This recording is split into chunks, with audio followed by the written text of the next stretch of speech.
नमस्कार, स्वागत है आप सभी का हिंदुस्तान 24 पर और मैं हूं आपके साथ विपिन चौधरी। समाजवादी पार्टी के एक बहुत बड़े नेता आजम खान ने एक बयान दिया। उन्होंने कहा कि आज के दौर में हम अपने ही मुल्क में जिल्लत भरी ज़िंदगी जी रहे हैं। अब क्या उनका यह बयान राजनीतिक था या वास्तव में हिंदुस्तान में ऐसी ही स्थिति है? आज इस विषय पर चर्चा करने के लिए हमारे साथ समाजवादी पार्टी के कद्दावर नेता चौधरी मज़ाहिर राणा जी मौजूद हैं। चौधरी मज़ाहिर राणा जी, बहुत बहुत स्वागत करता हूं हिंदुस्तान 24 पर आपका। बहुत बहुत धन्यवाद आपका और आपके चैनल का भी विपिन साहब, मैं आपका बहुत बहुत धन्यवाद अदा करता हूं। आजम खान ने जिस तरीके का बयान दिया है, उन्होंने कहा है कि अपने ही मुल्क में हमें जिल्लत भरी ज़िंदगी जीनी पड़ रही है।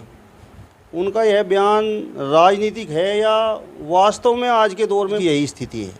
देखो, मैं आज़म खान साहब की बहुत इज़्ज़त करता हूं, सम्मान करता हूं, और वो किस परिप्रेक्ष्य में बयान देते हैं इसके बारे में तो अच्छी तरीके से वही बता सकते हैं। हाँ, हमारे हिंदुस्तान के अंदर हैं, हिंदुस्तान हमारा मुल्क है। मैं उन लोगों को भी सजेस्ट करना चाहता हूं कि हम अगर भारत के अंदर हैं तो हम भारत के अंदर अपनी हिस्सेदारी पर हैं। इसलिए हम यहाँ पर जिल्लत भरी ज़िंदगी जीने का तो हमारा कोई सवाल ही पैदा नहीं हो सकता। अक़लियत में होने के साथ हमें कोई शिकायत हो सकती है, हमारे कोई सवालात हो सकते हैं। वो सवालात हमारे सुने जाएं या ना सुने जाएं, हमारी शिकायतों का निराकरण हो या ना हो, वो अलग बात है। लेकिन मैं ये मानने के लिए तैयार नहीं हूँ कि भारत के अंदर हम जिल्लत भरी ज़िंदगी जीने पर मजबूर हैं। आजम खान ये कह रहे हैं कि आप हमें हिंदुस्तानी मान लें, यही हमारे लिए बहुत बड़ी बात है। ये किसी के मानने या ना मानने से नहीं है। आज़म भाई किस परिप्रेक्ष्य में ये बात कह रहे हैं मैं ये नहीं कह सकता हूँ, लेकिन किसी के मानने या ना मानने से ना तो हमें किसी से सर्टिफिकेट की ज़रूरत है कि हम हिंदुस्तानी हैं, ना हमें सर्टिफिकेट लेने की ज़रूरत है किसी से। हम तो यहाँ पर जिस तरीके से हमारे मेजॉरिटी के भाई अपने आप को सीना ठोक करके हिंदुस्तानी कहते हैं, हम माइनॉरिटी के लोग भी सीना ठोक करके ये बात कहते हैं कि भारत हमारा है और हम भारतवासी हैं, हम हिंदुस्तानी हैं। इसलिए आज़म भाई ने किस परिप्रेक्ष्य में ये बात कही है, क्योंकि अभी अभी वो जेल से रिहा होकर के आए, उनके ख़िलाफ़ जिस तरीके के मुकदमात हैं, और जब आदमी जेल से रिहा होकर के आता है और मुकदमात सामने होते हैं, उनमें कितने सच्चे हैं और कितने झूठे हैं, ये तो अदालत अब तय करेगी कि सरकार ने किस किस तरीके से मुंह बंद करने के लिए मुकदमे लगाने का काम किया है। तो हमें ये शिकायत तो हो सकती है कि सरकार हमारे साथ दोहरा व्यवहार कर रही है, लेकिन ये कभी नहीं हो सकता कि कोई हमारी नेशनलिटी को चैलेंज करे और हम उनके सामने नतमस्तक हो जाएं। ये संभव नहीं है। वो तो ये कह रहे हैं कि जालीदार टोपी देखकर लोगों को टारगेट किया जा रहा है। देखो, जब जहाँ ये सरकार ऐसी है, इस सरकार का मुखिया प्रदेश का कहता है छेंकदार लुंगी और जालीदार टोपी, और पता नहीं चुनाव के अंदर उन्होंने किस किस तरीके से हथकंडे अपनाने का काम किया है, इसमें कोई शक शुबे की बात नहीं है। उनके मुँह से जो भी भाषा निकलती है वो ऐसी लगती है कि जो सांप्रदायिकता के दो भाइयों को अंदर लड़ाने की बात करती हो, दो भाइयों को मिलाने की बात ना करती हो। और जो व्यक्ति या जो सरकार में जो आदमी बड़ा आदमी हो जाता है, उन्हें हमेशा देश को एक रखने की बात करना चाहिए। एक तरफ आप कहते हैं हम अखंड भारत का सपना देख रहे हो, हम भी अखंड भारत का सपना देख रहे हैं। हम भी इंतज़ार में हैं कि कोई राजा एक अखंड भारत बनाने का काम करे। कब पाकिस्तान की सीमाएं टूट करके भारत में मिले, कब बांग्लादेश की सीमाएं टूट करके भारत में मिले, कब नेपाल की सीमा टूट करके भारत में मिले, कब श्रीलंका की सीमाएं टूट करके भारत में मिले, कब अफगानिस्तान की सीमाएं टूट करके भारत में मिलने का काम हो। हम भी ये सपना देख रहे हैं कि अखंड भारत होना चाहिए, लेकिन हमारे अखंड भारत के सपने को वो लोग सिर्फ नारा देने का काम करते हैं, अखंड भारत के लिए कोई काम करने का कार्य नहीं कर रहे हैं, क्योंकि तो भारत को ये एक नहीं रखना चाहते। जो जालीदार टोपी छेंकदार लुंगी की बात करते हैं, जो रंगों को देख करके लोगों को पहचानने की बात करते हैं, जो लोग चलते हुए लोगों को ये देखने की बात करते हैं कि ये कहाँ जाके कैसा आदमी है, किस तरीके का आदमी है, जो अपने आप को तथाकथित राष्ट्रवादी कहने का काम करते हैं, जबकि राष्ट्रवादी कभी रहे ही नहीं। इतिहास उठा करके देख लो, जब हमारे बुजुर्ग, हमारे बड़े लोग अंग्रेज़ों के खिलाफ लड़ाई लड़ रहे थे, मुगलों के खिलाफ लड़ाई लड़ रहे थे, तमाम उन लोगों के खिलाफ लड़ाई लड़ रहे थे जिन्होंने देश को आक्रांता के रूप में कब्जा करने का काम किया था, तब ये लोग कहाँ थे? ये सोचने की बात है। अच्छा साहब, अगर इसे नहीं सोचोगे, मेजॉरिटी के लोगों को सोचना होगा। लड़ाई आज होनी चाहिए थी भूख की, लड़ाई आज होनी चाहिए थी रोजगार की, लड़ाई आज होनी चाहिए थी शिक्षा की, लड़ाई आज होने चाहिए थी। नारा देते हैं बेटी बचाओ और बेटी पढ़ाओ, हम भी नारा देते हैं, हम इसको स्वागत करते हैं इस नारे का। तो क्या अमल हो रहा है इस पर, बेटी पढ़ाओ और बेटी बचाओ को? इस कार्यकाल के अंदर जितना बेटी की बदहुरमती और बेइज्जती और जलालत हो रही है, इतनी किसी कार्यकाल के अंदर हिंदुस्तान के अंदर नहीं हुई है हमारी बेटियों की जलालत। कोई दिन है ऐसा जिस दिन कोई किसी बेटी के साथ छेड़छाड़ ना होती हो? कोई दिन है ऐसा जिस बेटी के साथ जो है ना जलालत ना हो रही हो? कोई दिन ऐसा है जिस दिन बेरोजगारों के ऊपर लठना बज रहा हो? कहते थे कि साहब घुसपैठियों को बंद कर देंगे, हमारी सरकार आ जाएगी। क्या घुसपैठ बंद हुई है?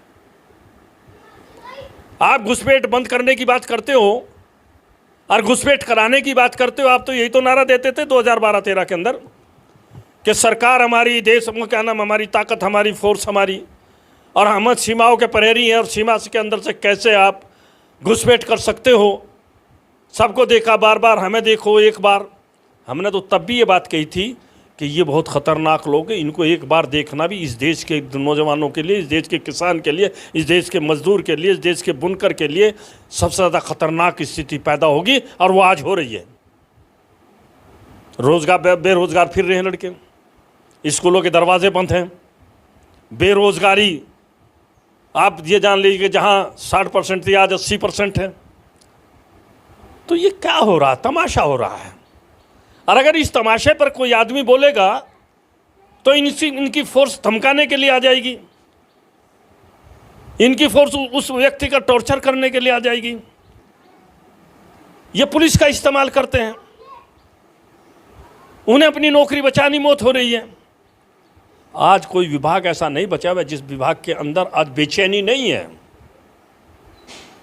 वैकेंसियां हैं सामने और बेरोजगारों की फौज खड़ी सामने।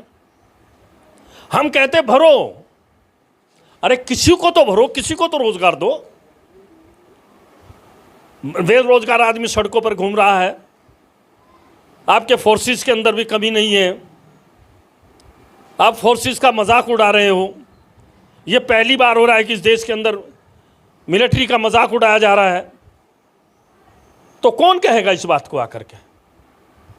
जब आप चुनाव के अंदर जाते हो तो आप सूरवीर बन जाते हो, वचनवीर बन जाते हो, आप अलग अलग जुमले इस्तेमाल करने का काम करते हो। तो तभी तो इस्तेमाल किया था आपने जालीदार टोपी छेंकदार लूंगी, तभी तो आपने इस्तेमाल किया था कि गर्मी निकाल दो, शिमला बना देंगे। ये क्या है? अरे वोट मांगना है तो आओ तो मैदान में, वोट मांगो। तुमने कितने लोगों को रोजगार दिया? वोट मांगो कि देश ने कितनी तरक्की की। वोट मांगो इस बात के लिए कि हमने कितनी महिलाओं को प्रोटेक्शन देने का काम किया। वोट मांगो इस बात के लिए कि हमने सीमाओं की कितनी सुरक्षा की।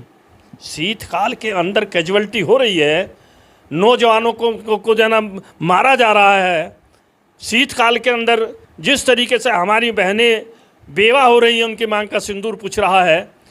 ये समय है सोचने का काम करो, लोगों को बांटने का काम ना करो, इस देश को बांटने का काम ना करो। हम कहते हैं अखंड भारत बनाओ, हम नारा लगाते हैं अखंड भारत का। हम उस अखंड भारत के पूरी तरीके से आपके साथ खड़े हुए हैं। लेकिन अखंड भारत के साथ अगर मजाक करोगे तो हम आपके साथ नहीं हैं। हमें आपसे कोई परेशानी नहीं, कोई दिक्कत नहीं है। मैं अपने मेजॉरिटी के भाइयों से भी ये बात कहना चाहता हूँ। वो कहते हैं साहब ये अमृत उत्सव मनाया जा रहा है भारत का, और मैं इसमें दूसरी बात कहता हूँ, ये अगर अमृत उत्सव है तो ये अकलियत के लिए है, माइनॉरिटी के लिए है। इस अमृत उत्सव का फायदा उठाओ, अपने बच्चों को सड़क पर से हटा करके स्कूलों के अंदर भेज दो। इस अमृत उत्सव का फायदा उठाओ, अपने बच्चों को, जो हमारे बच्चे बेरोजगार होकर के सड़कों पर बेकार घूम रहे हैं, उनको तालीम और शिक्षा से जोड़ने का काम कर दो कि जिससे कल अखंड भारत के नारे को हम पूरी तरीके से उसको मजबूती के साथ अखंड भारत को बनाने का काम कर सकें। इसलिए मेन स्ट्रीम में आ जाओ, हमें कोई दिक्कत इन सारी चीज़ों से नहीं। जहाँ तक आज़म भाई का सवाल है, आज़म भाई के साथ जास्ती हुई है, जुल्म हुआ है, आज़म भाई के ऊपर फर्जी, और यदि एक आज़म भाई नहीं जो सरकार के खिलाफ बोलता है उसी के खिलाफ फर्जी मुकदमे हो जाते हैं। क्यों हो जाते हैं भाई? ये भी तो पूछने की बात है। जो सरकार के खिलाफ, अरे लोकतंत्र के अंदर हमें अपनी आवाज़ उठाने का मौका है। हम देश तोड़ने की बात नहीं कर रहे, हम देश जोड़ने की बात कर रहे हैं। हम कोई ऐसी बेइज्जती और बदहुरमती की बात नहीं कर रहे हैं। हम अगर प्रधानमंत्री है तो वो सबका प्रधानमंत्री है। मोदी जी आदरणीय हैं तो वो पूरे भारत के एक एक बच्चे के लिए आदरणीय है। भारत की सीमाओं में रहने वाले हर आम और ख़ास, कोई किसी भी मजहब और मिल्लत किसी से भी ताल्लुक़ रखता है, वो सबका प्रधानमंत्री है। योगी जी अगर मुख्यमंत्री हैं तो वो उत्तर प्रदेश के हर नागरिक का मुख्यमंत्री है। लेकिन उन्हें मुख्यमंत्री का एहसास भी होना चाहिए, उस पद को की गरिमा को भी बरकरार रखना होगा। उसको इस तरीके से नहीं कि अगर एक समुदाय का कोई प्रदर्शन हो जाए उस पर बुलडोजर चल जाएगा, और अगर एक समुदाय के लोग ट्रेनें फूंक देते हैं, बसें में आग लगा देते हैं, तो वो अपने बच्चे हो जाते हैं।